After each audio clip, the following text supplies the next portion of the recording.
Human has been neutralized. Hi guys, today we're having a look at form factors, a term that basically means how big your keyboard is. By far the most common form factor is full size or 100%. This has all the things most people expect on a keyboard: a full alphanumeric block, a row of F keys, a nav cluster, and a numpad. Rubber dome keyboards in particular are very dominantly this size. A variant popular with gamers nowadays is the Tenkeyless or 87% form factor, in which the numpad, also called the 10 key, is chopped off. As the numpad is rarely used during gaming, this is an easy sacrifice for many, and it frees up more space for a mouse, but if you work with numbers a lot, this might not be ideal. An alternative to Tenkeyless is Navless, in which the nav cluster is missing instead of the numpad. The advantage of this is that you can use both the nav cluster / arrow keys and the number keys by toggling between the two with the numlock key.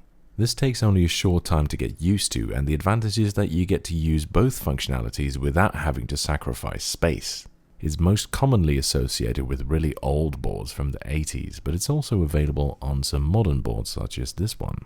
The compact form factor is much the same as Tenkeyless and retains all the buttons actually, but the keys are all crammed together to reduce the amount of space they take up.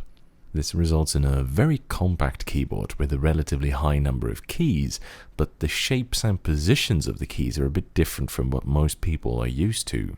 There are quite a few slightly different designs of 75% keyboards too, so this form factor isn't very standardized.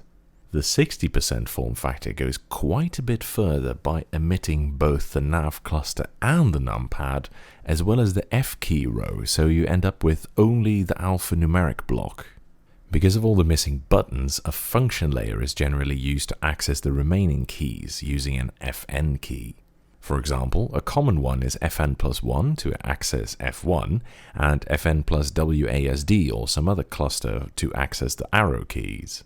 This results in a very small keyboard which is often easily carried around, but not everyone likes having to use the extra modifier key to access all the lost functions.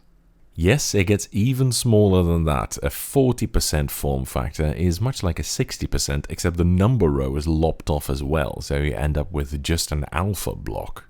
I'm not even going to pretend that I know why this would be a good idea, and I'm not sure there are any commercial 40% keyboards.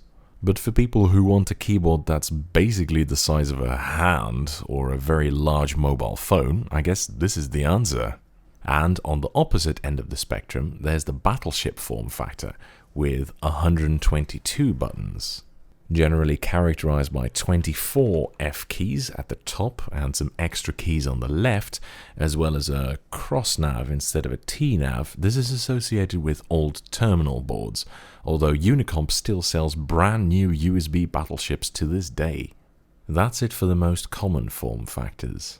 There's of course a few others, from 160% in the GMK Ski Data to 10% in the famous Data Hand. Although what I've mentioned in this video so far comprises the vast majority of keyboards out there. Thank you for watching, I hope you enjoyed it, and see you next time.